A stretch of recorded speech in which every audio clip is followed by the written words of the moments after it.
Отбасы құндылығын дәріптеу бағыты бойынша подкаст қонағы ардақты ана, ұлағатты ұстаз, еңбек жолын білім саласында атқарған, бүгінгі таңда бейнетінің зейнетін көріп отырған Мейрамова Майра Дәулетиярқызы бізде қонақта. Қош келдіңіз, Майра Дәулетиярқызы. Қош көрдік. Бүгін біз отбасы құндылықтарын дәріптеу тақырыбында ой бөліссек. Отбасы шағын мемлекет. Отбасы әр адамның алтын бесігі. Тәрбиенің басталуы, жылылық, махаббат осы отбасынан басталады емес пе?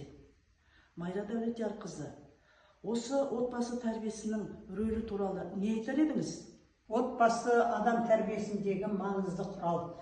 Кітапхана мектеп балалардың білімін толықтырады, бірақ баланың іргетасы отбасында қаланады. Ата-ананың берген тәрбиесі, құндылықтары барлығы баланы жақсы тұлға етіп тәрбиелеуге көмек береді. Дұрыс айтасыз. Қазіргі таңда отбасы тәрбиесінен қандай өзгерістерді байқайсыз? Бұрын ата-әже тәрбиесіне мән беретінбіз, үлкенді құрметтеу, кішіге ізеттілік деп айтып жүретінбіз. Қазір компьютердің заман өзгерді, дамыды дегендей. Енді қандай заман кезеңдер дамыса өзгерсе де, барлық жағдайда бәрібір сыйластық қалу керек. Отбасында сыйластық қалу керек. Дұрыс айтасыз. Майра Дәулетиярқызы, ұстаздық жолымен қатар мынау кітапханада сан жыл еңбек еттіңіз. Енді қазір отбасылық құндылықтарды насихаттауда осы кітаптың орны қандай деп ойлайсыз?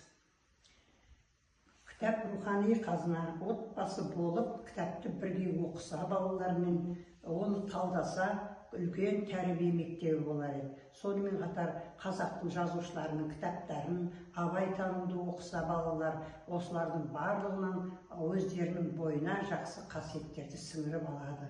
Кітап оқудың пайдасы зор. Дұрыс айтасыз. Ал енді ұлды ұяға, қызды қияға қондырып отырған ақ жаулықты анасыз. Сіз өз отбасыңызда қандай құндылықты басты орынға қоясыз? Өз отбасымда мен сыйластық пен түсіністікті қояр едім. Балаларымның барлығы жоғарғы білімді бітіріп, өздері қазір әр салада жұмыс істеп жатыр. Әрқайсының өзінің орны бар дегендей. Ол балалардың барлығына мен жас уақытынан бастап оқы, шыншыл болыңдар, тәрбиелі болыңдар деп түсіндірдім. Жақсы.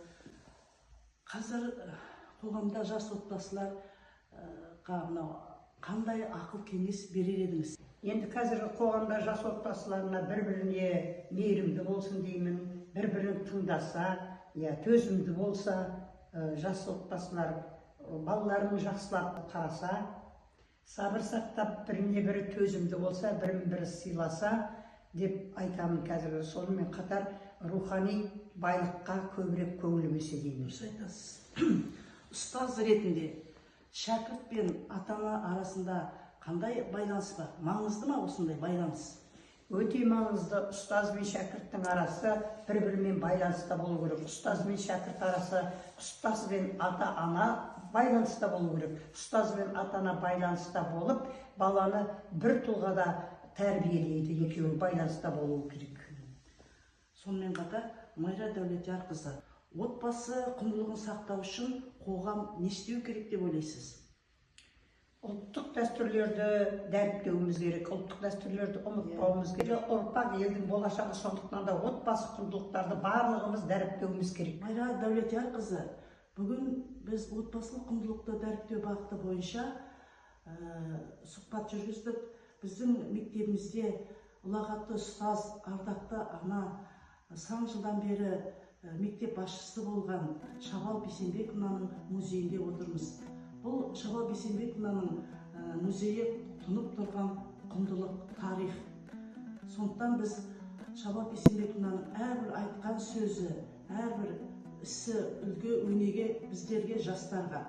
Сондықтан біз осы отбасылық құндылықты дәріптеу бағыты бойынша жастарға тәлім тәрбие беріп, әрбір сөзі құндылыққа бағытталған. Сендерің менің сенерім, сендерсің елдің ертеңі деп айтқандай, Шабал Бейсенбековнаның әрбір сөзі біздің жүрегімізде сақталады. Отбасылық құндылықты дәріптеу бағыты бойынша ой бөліскен Майра Дәулетияқызы, сізге үлкен рахметімді білдіремін.